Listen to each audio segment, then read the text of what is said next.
Hey ladies and gentlemen, time for lesson 3.5, multiplication strategies.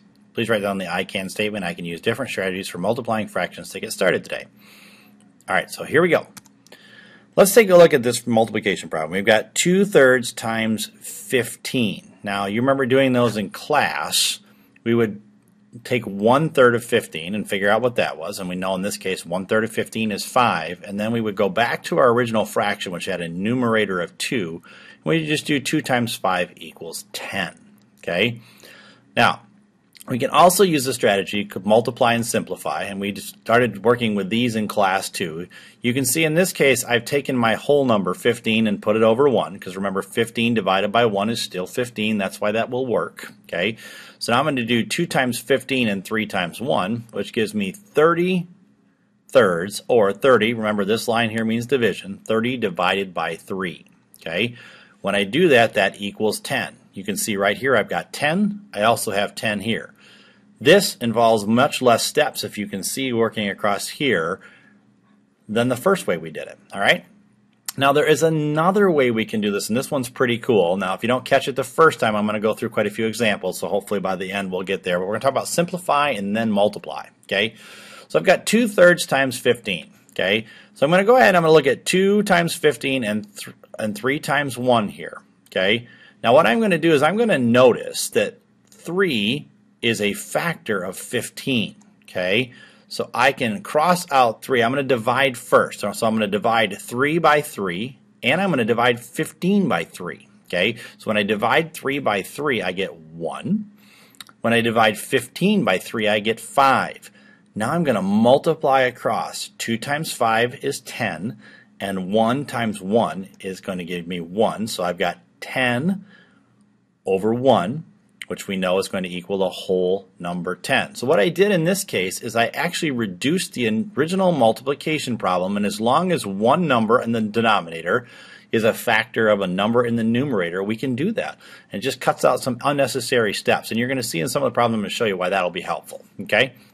So let's take a look at the multiply and simplify again. Okay? So I could do this one here.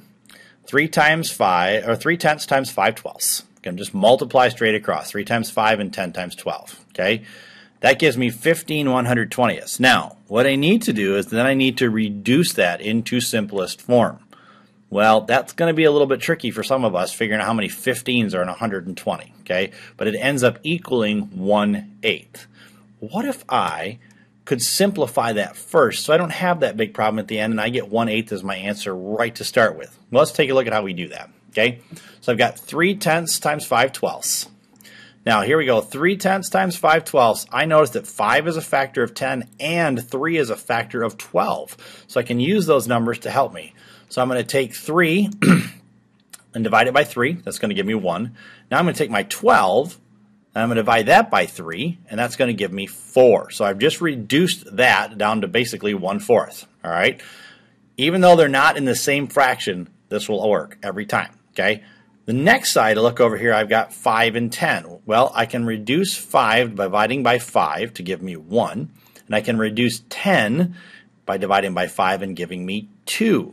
Now when I multiply across, I've got 1 times 1, which is going to give me 1, and 2 times 4, which is 8. Okay, I didn't have to reduce this giant fraction up here because I reduced before I actually multiplied. I did that simplification first. Okay, now there's a shortcut way to do this too, and that involves not rewriting the second step here. So let's look at this. I've got 3 8s and 2 15ths. Okay, and by the way, just as a side note, it's not always going to work out where both numbers are going to be factors of both numerators are going to be factors of both denominators. That's not always going to work out. So you can simplify just parts, and I'll show you that later. Okay, so I notice right away, can you see which numbers are factors of others when you look at that problem? Take a look at that and see if you can figure that out. If you see here, you've got 3, which is a factor of 15, and 2, which is a factor of 8. So I'm going to divide 3 by 3 to give me 1. 15 divided by 3 is 5. I'm going to divide 2 by 2, also giving me 1. And 8 divided by 2 is 4. So when I bring that across, 1 times 1 gives me 1, and 4 times 5 is 20. So that's going to give me 1/20th. Okay, same thing can be held true here. Again, look for what's the biggest factor that these numbers could share if we look top and bottom here. Okay, well, I look at 10 and 25 and know they both share a common factor of 5. Okay, 14 and 21 both share a common factor of 7. Okay, so I can reduce both of those before I actually multiply them. So I'm going to reduce 10 by 5, and that's going to give me 2. I'm going to do 25 divided by 5, that's going to give me 5. Divide 14 by 7, that's also going to give me 2. And I'm going to divide 21 by 7 to give me 3. Now when I multiply, I get 2 times 2 is 4, and 3 times 5 is 15. So you're going to get 4/15. I'm going to keep going with the shortcut method. This time, I want to show you how you can do it with these big groups. Now, the important thing to remember here is when you simplify, you can only use the denominator. Even though 3 is a factor of 24, which is the numerator, you cannot use that. It does not work. Might want to write a little note about that. Must use the denominator when we're doing multiplication of fraction times whole numbers. Okay, but I can reduce this right here, right now. Okay, 8 is a factor of 24. So I can divide 8 by 8 to give me 1, and 24 by 8 gives me 3. 3 times 3 is 9, and 9 over 1 is still going to be 9. So that's why I'm going to get my answer of 9. 3 times 3 is 9. That's going to be the answer. So 3/8 of 24, or 3/8 times 24 is 9. Let's do another one. 6/10 of 60. Again, I can only focus on the denominator. 10 is a factor of 60. I can divide these both by 10. I'm going to divide 10 by 10 to give me 1. I'm going to divide 60 by 10 to give me 6. Now I'm just going to multiply across. 6 times 6 is 36. 36 over 1 still 36, and if you need to take both those steps, you certainly may. Okay, so 36 is equal to 6/10 of 60. Okay, let's do another one. We've got 4/5 times 35. 5 is a factor of 35, so I'm going to divide them both by 5. I get 1 here, and I get 7 here. 4 times 7, 28. All right.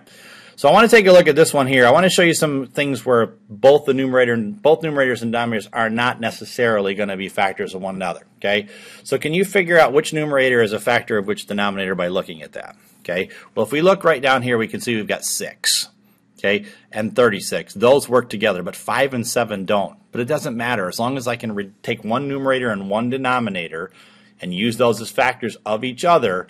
We're going to be good to go. Okay, so 6 is a factor of 36, so I can at least reduce that part of the fraction. So I'm going to divide that by 6. I'm going to divide 36 by 6 to give me 6.